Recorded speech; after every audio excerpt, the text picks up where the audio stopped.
Hello and welcome to Real Estate Today. My name is Ed Cox, and to my left is Maria Babicki. Maria and I are real estate agents here in Simsbury, and we will be your new hosts for the show, Real Estate Today. Welcome. As we begin the spring market, we thought our first show should be about financing a new home. The show is for buyers, sellers, and really for people who are residents of Simsbury and want to kind of get an idea of what's going on. Each of the questions we'll be asking our guests today have come from our clients over the years. Today we'll be discussing credit scores and how they affect your buying power. We'll also be talking about the recent mortgage rule changes for 2014 and how they affect things. We're going to talk about pre-qualifications and pre-approval mortgage letters and how they differ. We're also going to talk about assisting your kids and maybe helping them with a down payment on buying a house and what the right way to do that is. We'll also, these same parents are probably still living in a 4 or 5 bedroom home here in Simsbury. We're going to maybe touch on some points that they should be considering when maybe thinking about downsizing. We're also going to talk about appraisals and how they affect buying a home. And the final thing that we'd really like to talk about is, some of the homes out there that have some flaws, something that's not quite right about them. If there's some possible financing options for potential buyers so that they can maybe buy that house and do the repairs. So we'll be discussing those things today. Before we start on the main topic of the show, what we thought we would do each month is talk about what's happening in Simsbury. A lot of times you see things on the news and you think that that's what's happening here. Simsbury is different. Sometimes it's very similar to what's going on in the country, but a lot of times it's different.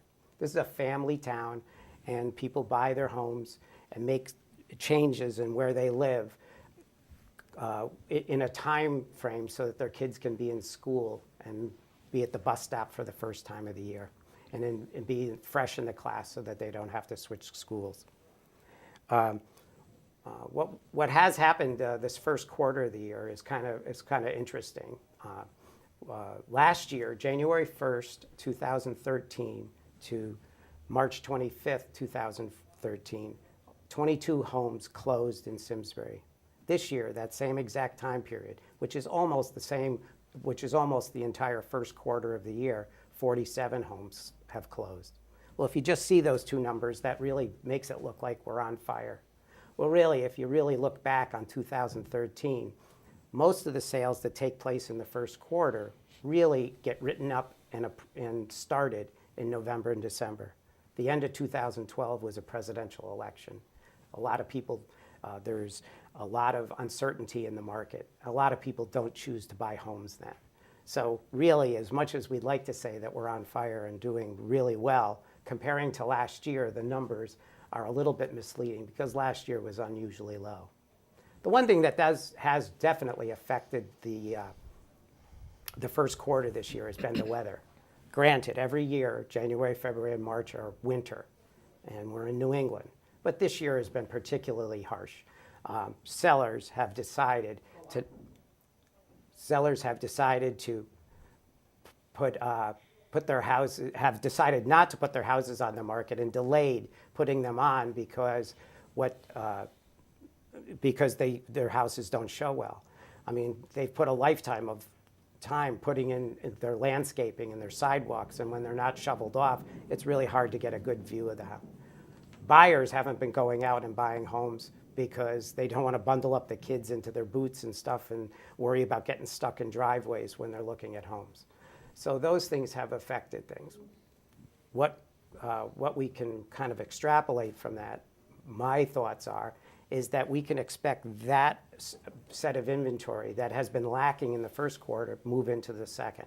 So we will have good, excellent inventory for the next 4 or 5 months, and the buyers that will be normally coming out in April and May to buy will be there, but we'll have an additional group of people who didn't get the chance to buy the home of their dreams in February and March.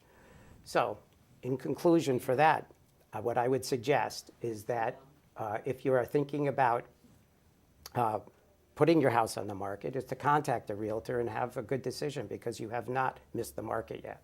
The other thing that I would also suggest is for buyers, the inventory will probably have never, ever been better. I would expect that there'll be plenty of homes to look at, and I think you'll have a chance to take a good look at some really good, valuable houses in Simsbury. After all that is said, my suggestion right now is to move on to the reason why you're here to watch this show. Maria, would you like to introduce our guest? Sure, Ed. And get things going? Sure, I would be happy to. Our guest today is Paul Addamo of William Raveis Mortgage.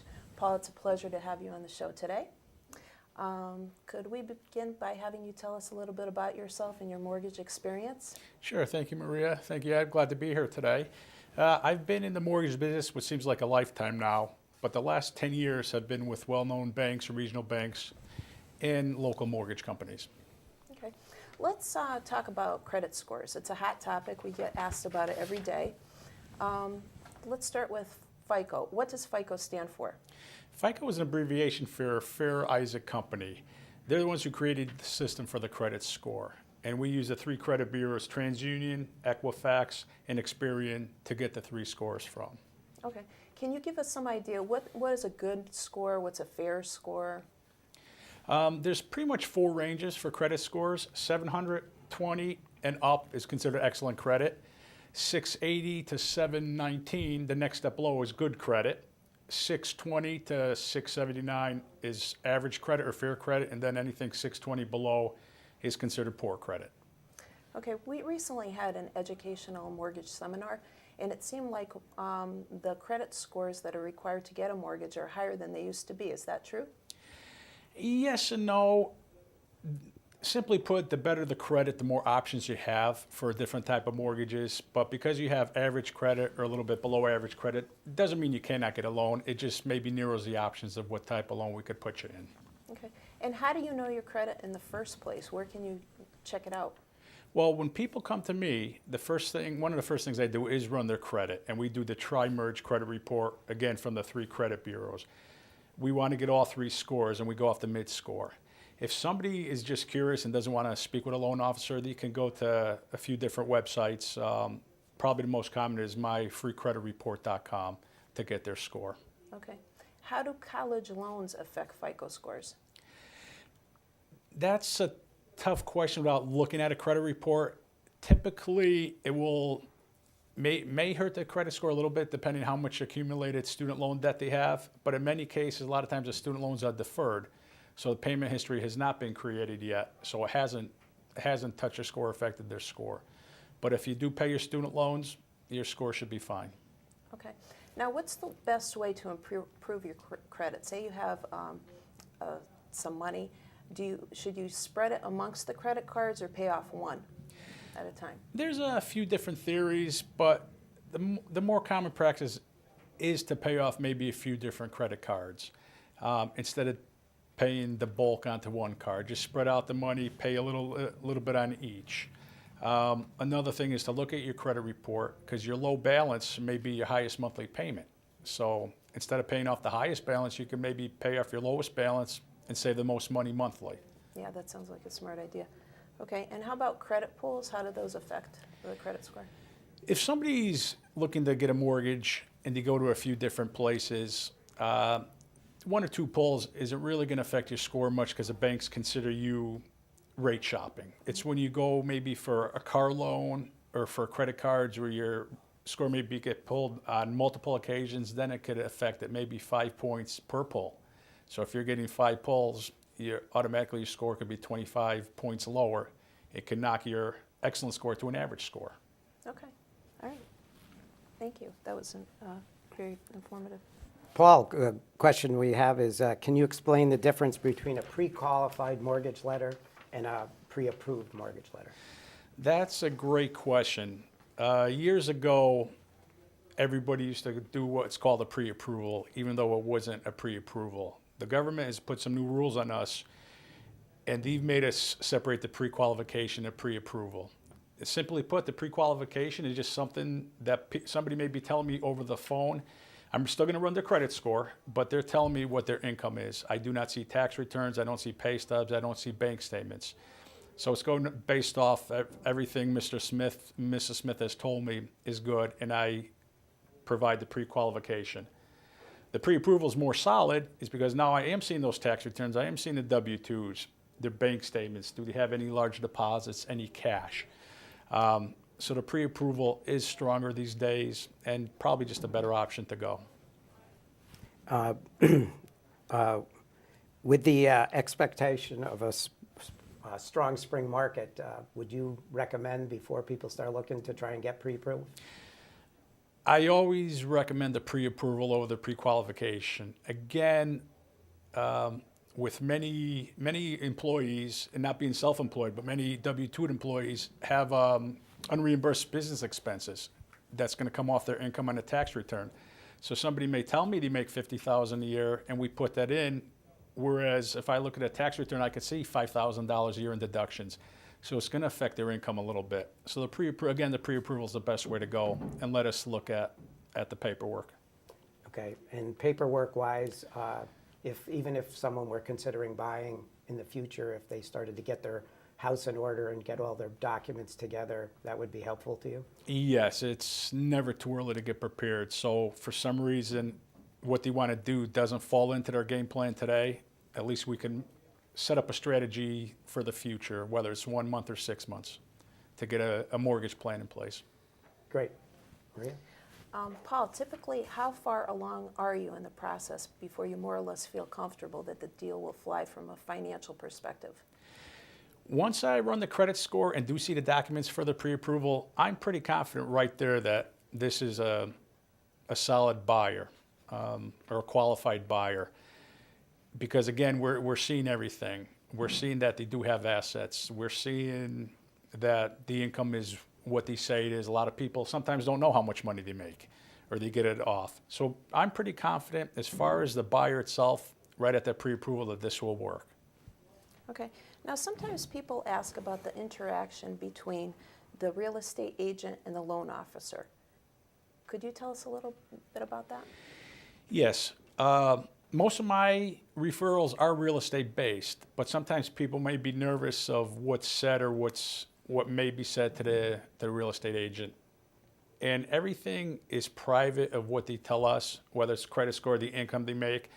What I would tell the realtor is, yes, they're approved to buy such and such a house, but I leave it up to the buyer to talk to the real estate agent and tell them what's good or what's bad. So the privacy fact is a big thing with us. Okay. And before we started filming today, you were telling us about an internet story where it was very beneficial to have someone that you were speaking to face. Yes, a few years back, I had a buyer come to me, or a realtor called. Their deal fell apart. They used an internet lender. And the internet lender didn't do anything wrong, but again, it was one of those pre-qualifications where they didn't see any of the facts. Once the tax returns were sent, the person was self-employed and wasn't qualified anymore. They didn't make enough income. So I met this person to see what I can do.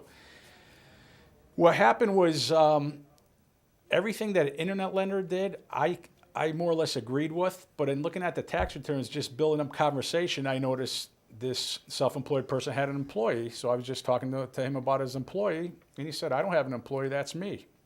So right there, we were able to double his income and get the loan approved and closed. And again, that was nothing more than just being face-to-face and building up a rapport with somebody. So that really worked out well for him. So it worked out well. Okay. All right. And then could you tell us what has changed in 2004? Yes. In the start of this year, the government's come up with some new rules for the qualified mortgage, or QM, and ATR, or the ability to repay. What it does is the government is just making sure that the banks, the mortgage companies, loan officers, that we're doing our job and not putting somebody in a loan they cannot afford. It really hasn't changed the qualifications of a person to buy much, but it's just really making us do our homework and not putting somebody in a property they can't afford or lose down the road. Okay. Great. We'll switch gears here a little bit. something that really does come up now and then is parents want to help out their kids with maybe some down payment assistance and lend or give them a gift. There's probably the correct way to do that. What would you suggest? Well, when I meet with somebody, and a few of the things we go over is the type of loan program. There are loan programs that are 100% financing. There's a few loans like that. There's some with a minimum down payment. There's some you need a little bit more down payment. So it's really a plan. But what I look at their assets, and if they're very little in asset or down payment money, can you get a gift? A lot of times yes, a lot of times no. And pretty much what we're saying is that if the parent is going to give a gift, we just need to see a copy of the check as the gift check. And then once that check is deposited in the buyer's account, we also want to see the check that's been canceled, just to create a paper trail. So it's a great way to go for a parent to give their child a gift, but it's not the only option. Okay. For those young people who are not able to acquire a gift from their folks, what financing options do they have for? There are a few loans out there that is 100% financing. The most common one is a CHFA loan, which is based through the state of Connecticut, Connecticut Housing Finance Authority, and they have a down payment assistance program. So if you look at the acronyms, you see CHFA DAP. That's two loans where you have one loan of 97% and the second loan, or the down payment assistance, of 3%. So there you get the 100% financing. There's also a VA loan. If you're a veteran, there are some things to it, but that's also 100% financing, and also a USDA loan, which is another government loan that offers 100% financing. So if somebody doesn't have the down payment and no gift money for a down payment, there are options. Great. Could you tell us a little bit about cash versus mortgage? Yeah, it seems like all the sellers like the cash buyer. It's much more solid. But again, I look at it as somebody getting a loan, they're still paying with cash. They're just getting the cash in a different place. So as much as a cash buyer may be a stronger buyer, nothing's wrong with having a mortgage on a property. Okay. All right. Okay. Another question, the same parents who that might have been considering lending some money to their kids to help them, help them to buy a home. Yes. These people now are living in a 4 or 5 bedroom home. It's just husband and wife living there, and now they're considering downsizing. Is there some advice that you might give them? Yeah, there's a couple different options the person trading down could go with. Depending how much equity they have in their home and what their house is worth and what it sells for, they can go out and be a cash buyer, depending what they have for assets. If somebody's buying a $500,000 house and they sold a $750,000 house, do you want to put all that money in and have no mortgage, or do you want to split it up? So a lot of times what I'll advise them is to speak with their financial advisor. Could they maybe put half down and mortgage half of it and put all that other equity into something that may be the same as the interest rate? Interest rates are low right now. They're still historically low. So again, I tell them, talk to your financial planner, and together we can make up a game plan of cash versus mortgage. I guess before we started filming today, we were talking about a story about one of your clients who retired a little bit early. Some advice you could tell us about that? Yeah, what I try to tell people, whether it's a first-time buyer, a seasoned buyer, somebody trading down, do not change anything in your lifestyle, whether it's your credit, your debt, your income. This particular gentleman was going to buy a house, trade down, and retire, and he was getting a mortgage. But he decided to retire a little bit early, a couple of days before closing. So once we found that out, we couldn't close because he changed his profile. We ended up closing the loan a few weeks later. We just had to recalculate because his retirement income was less than his current income. So again, is what we advise people is just do not change anything in your life unless it's absolutely necessary. And if you're going to buy down the road, get that life constant or consistent. Okay. Our next question is about buyers who who are interested in properties that are not turnkey, because most people are interested in just getting in a home, but there are a lot of good opportunities out there for renovation projects. So what's available? FHA has a pretty popular loan out there. It's called the 203K. It's an FHA loan, but it's geared towards a renovation. And there's two types. The 203K Streamline, which is up to a $35,000 loan on top of the purchase price used for fix-up. And it could be pretty much anything in the house that's not structural. And then there's the full 203K, which you can borrow up to the county limits of a typical FHA loan. And it's a good way to get into the property. Okay, now what if someone has some handy person skills and they want to do part of the renovation? Could they? Yes and no, and that's probably what makes the loan unpopular is Mr. Handyman can't do the work himself Okay. Unless they're a licensed contractor. So anything that needs to be done, whether it's plumbing, electrical, anything structural, any roofing, the person does need to hold a license.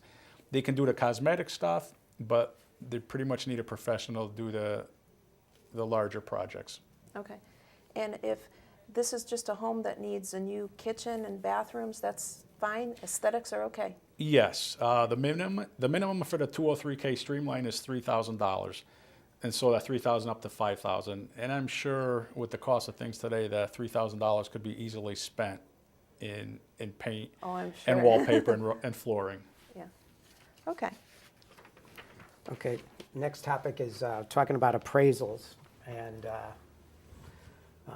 I'd say a few years back, we were constantly in fear of appraisals, biting our fingernails right down to when the appraisal came in to whether or not a house could be sold or not. What is your experience has been with appraisals these days?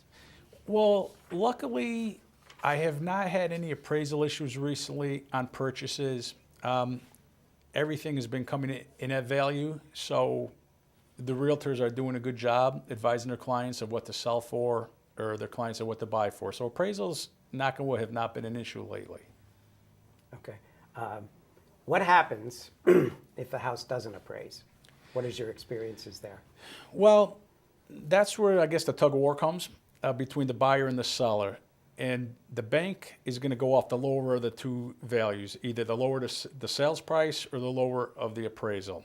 So we need to come to terms with the buyer and the seller. Is the seller going to drop the price? Is the buyer going to come up with a few $1,000 more to get to that point? Sometimes it doesn't come into play if they're having a large down payment.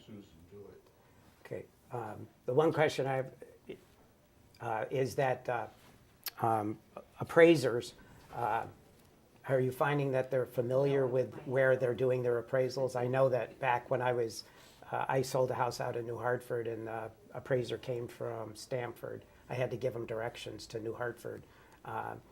What is your experience there with that? That's been a big complaint of realtors lately, and I think the banks and the mortgage companies have listened, because it seems what I see is every appraiser coming out is local to the area or has knowledge of the area. If it's a property in Harford County, the appraiser's from Harford County or from the town or the town next door. Then we're not getting an out-of-county appraiser for a Harford County property. So it has been localized. Great, great.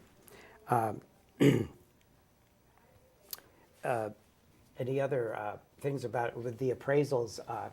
I know that when I've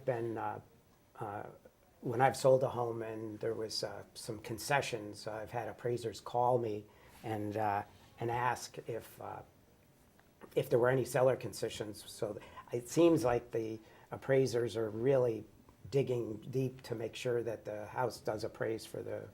So are you finding that they're pretty close to what selling price is? Yeah, they're usually right on, or maybe $1,000 or a couple $1,000 over the asking price. They're never way over. They're never really even way under. They're getting pretty close. And again, I think that has to do with the local appraisers going out and knowing the neighborhood or knowing the part of town that may be a little bit better than the other part of town, and doing their homework more.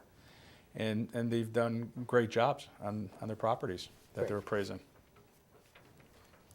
Okay, Paul, as we wrap up today's topic, can you share 3 points of advice that you would give to a potential home buyer? Yeah, The main thing is to put a game plan together. Get your credit score. Make sure it's all 3 credit scores. Get a tri-merge credit pull, so you can see where your scores is and do you need an improvement. Get your down payment in order if you're going to have a down payment. This way, if not, you know what kind of game plan or what kind of loan we're going to shift to.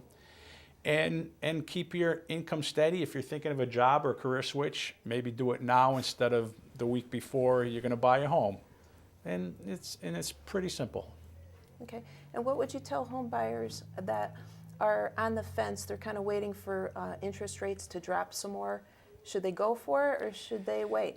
I think it's a great time to buy. Again, the rates, even though maybe a little bit higher than last month, they're historically low, and the prices of the houses are still on the lower side.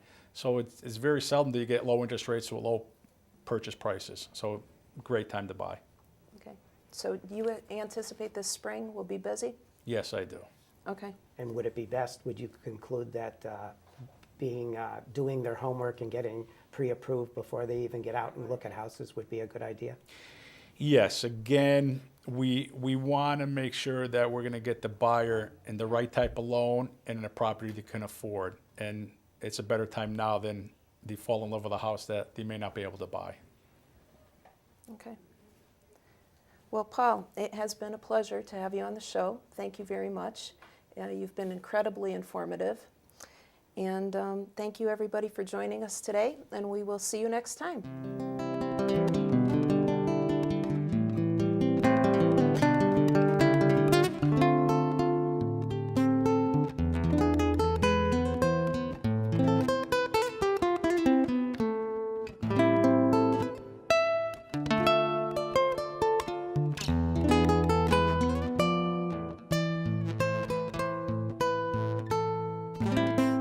Funding for Simsbury Community Television is provided in part by contributions from viewers like you.